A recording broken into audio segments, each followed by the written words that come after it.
నమస్తే. ఇవాళ మనతో పాటు senior political analyst Makireddy Purushottam Reddy గారు ఉన్నారు. సార్‌తో మాట్లాడదాం.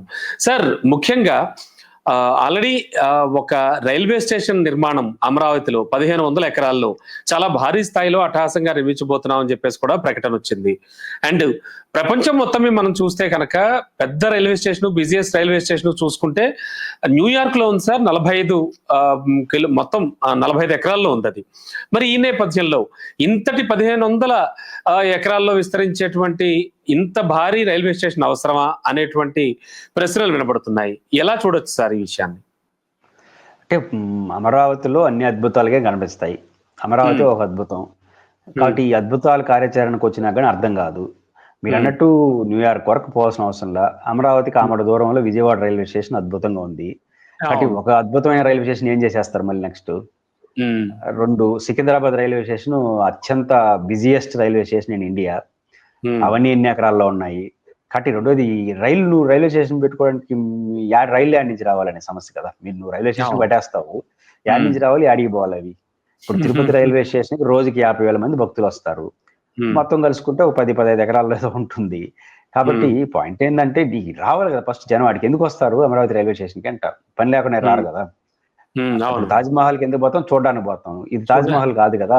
రైల్వే స్టేషన్ పోయేది చూడడానికి పోరు, రైలు ఎక్కడానికి పోతారు, రైలు దిగడానికి వస్తారు.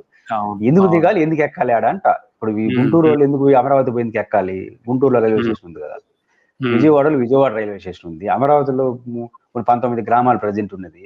19 గ్రామాల్లో రైలు 19 గ్రామాలే కదా అమరావతి రాజధాని ఏరియా ప్రజెంట్.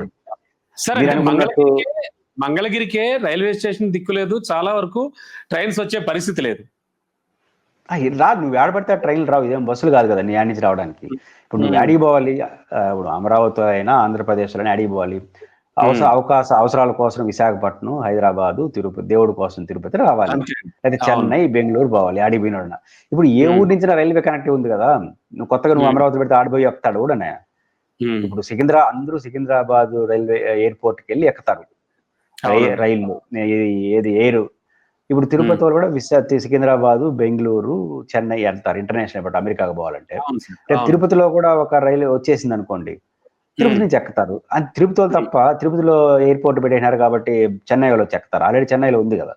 కాబట్టి ఎవరు ఎక్కాలి, ఎవరు దిగాలి, ఎందుకోసం ఎక్కాలి, ఎందుకోసం దిగాలి. కాబట్టి ఇది అధికారికంగా ప్రభుత్వం ఇంతవరకు ఏం చెప్పలేదు, సోషల్ మీడియాలో వస్తుంది. కాకపోతే వైట్ వాస్తవం ఆడ మాత్రం ఏదో జరిగిపోతా ఉంది, అద్భుతాలు అమోఘం అనేది వస్తుంది. దీనివల్ల పెద్ద కొన్ని రోజులు పోయిన తర్వాత ఇంకా అన్ని నిజంగా చెప్పినా కూడా నమ్మరు. కాబట్టి అమరావతిలో రాజధాని వరకు వాళ్ళు నిర్మిస్తారు. ఇంకన్నీ అది వచ్చేస్తుంది, ఇది వచ్చేస్తుంది అంతా ఇంకా హైప్ క్రియేట్ కొంత ప్రభుత్వం చేస్తుంది, కొంత ఉత్సాహపరులు ఎక్కువైపోయి చేస్తారు తప్ప ఇవన్నీ నిజం అవుతాయని అనుకోవాల్సిన అవసరం లేదు. Sir and one more thing, మరో విషయం కూడా బాగా చక్కర్లు కొడుతోంది. ప్రస్తుతానికి 5 ఎకరాల స్థలంలో సొంత ఇంటి నిర్మాణం దిశగా ఏపీ సీఎం చంద్రబాబు నాయుడు గారు. మరి ఈ నేపథ్యంలో ఇప్పుడు తాడేపల్లిలో ఉన్నటువంటి ఆ ఎన్ని ఎకరాల్లో ఉందో అదంతా ప్యాలెస్ అంటున్నారు జగన్ గారిది. మరి ఇప్పుడు ఈయన నిర్మించబోయేదాన్ని ఏమనాలి, ఎలా అర్థం చేసుకోవాలి? అంటే జగన్మోహన్ రెడ్డి గారు కన్స్ట్రక్షన్ కానీ ఏది చేసినా ఓ లెవెల్ చేస్తుంటాడు.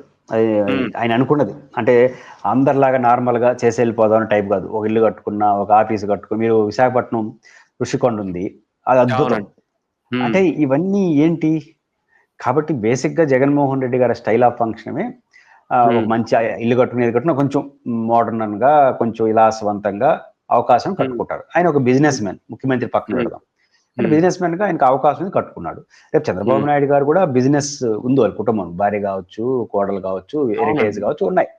ఈ రోజు దేశంలో అయ్యే మంచి డబ్బులు ఉన్న కుటుంబాల్లో జగన్ గారి కుటుంబం ఉంది, చంద్రబాబు గారి కుటుంబం కూడా మన లెక్కల ప్రకారం ఉంది.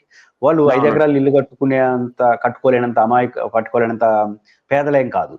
అద్భుతమైన ఇల్లు కూడా కట్టుకోవచ్చు. వాళ్ళకి ఆదాయం ఉంది, వ్యాపారాలునే కట్టుకుంటారు. అవినీతి ఇట్లాంటి వాటి జోలికి వెళ్ళట్లా నేను. వాళ్ళు అధికారికంగా చెప్పిన లెక్కల ప్రకారం కూడా వాళ్ళు అంత మంచి బిల్డింగ్ కట్టుకునే స్తోమత చంద్రబాబు గారికి ఉంది. అట్లే జగన్ గారికి కూడా ఉంది. కానీ కాబట్టి తెలుగుదేశం పార్టీ వాళ్ళు కొన్ని మీడియా సంస్థలు ఆయన విపరీతమైన ప్రొవోక్ చేయడం వల్ల ఇప్పుడు ఈ పంచాయతీ వస్తుంది. 2 ఎకరాలు ఇల్లు కట్టుకుంటే ప్యాలెస్ అన్నావు కదా, 5 ఎకరాలు కట్టుకుంటే ఏమవుతుందని ఎటకారం వస్తుంది. కాబట్టి ఇప్పుడు సమస్య ఎందుకంటే చంద్రబాబు నాయుడు గారు వీళ్ళు ఎందుకు చర్చనీయాంశం అవుతుంది అంటే జగన్ గారి పేరు లేనిపోని ఆరోపణలు చేశారు.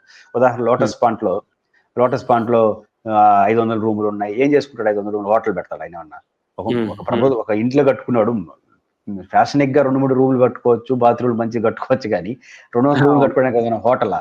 నిజానికి అది ఉన్నదే బుల్లె అంత ఉంటుంది. నేను కూడా చూసిన లోటస్ పాయింట్ లో, నేను కూడా చూసిన. అంటే జనం ఊరు పోరు కదా.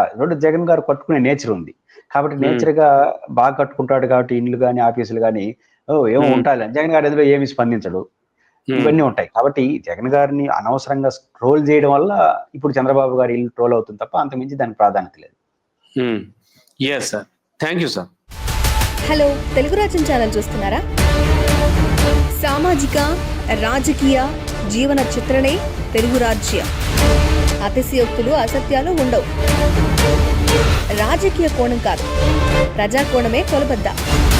తెలుగు రాజ్యం వీక్షణ మీ ఉత్తమ అభిరుచికి నిదర్శనం.